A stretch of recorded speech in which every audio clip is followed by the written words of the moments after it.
TOS Television, your digital first Pan-African news network. I am Abigail Okmade, and this is Africa Now.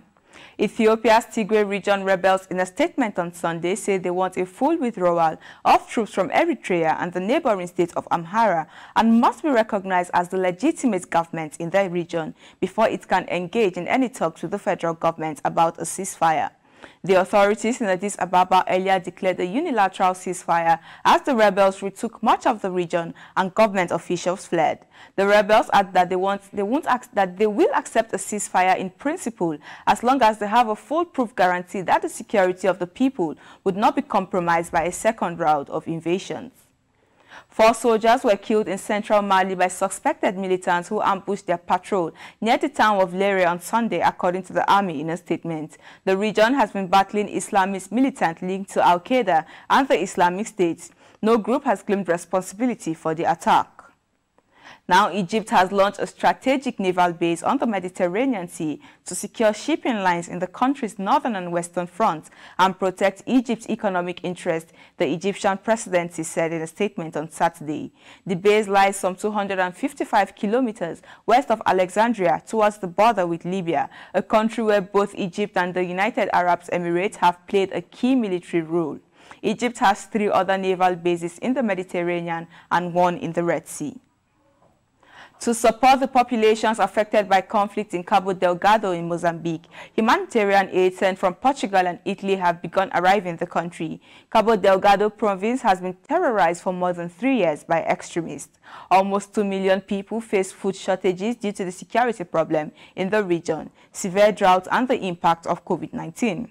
The escalating violence alone has led to more than 700,000 people having to flee their land and are now internally displaced persons.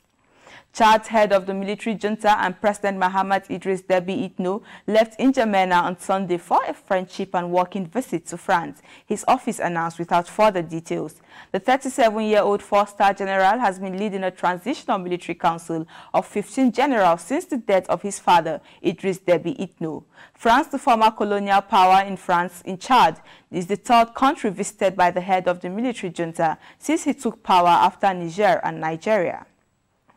This is your digital first Pan-African news network, TOS Television. You are watching Africa Now. We move to business after the break, so stay tuned.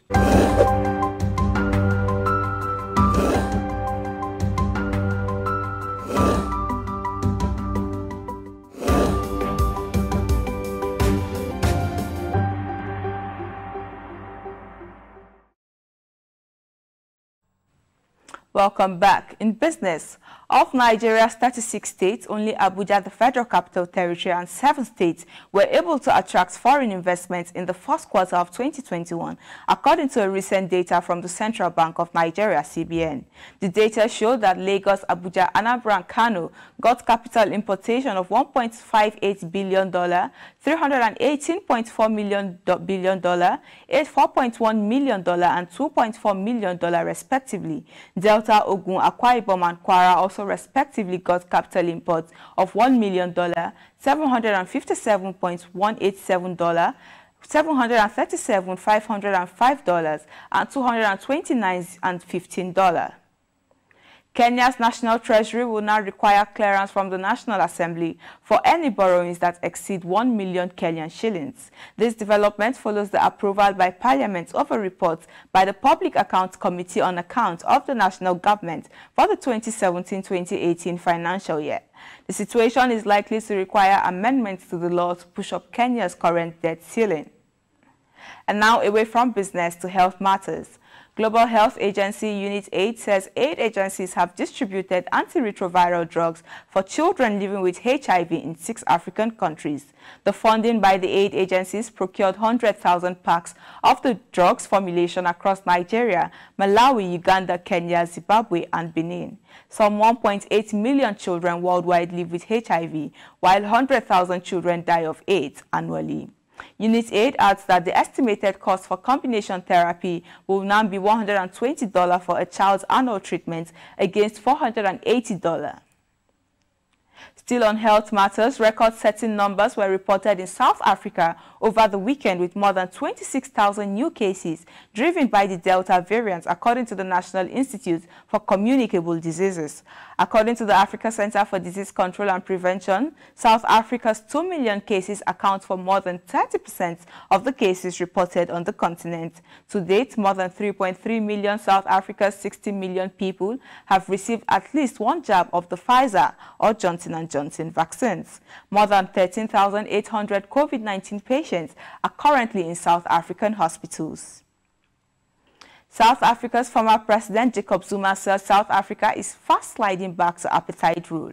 The 79-year-old made this known while speaking to hundreds of his supporters gathered to prevent his arrest at his home in Inclandla.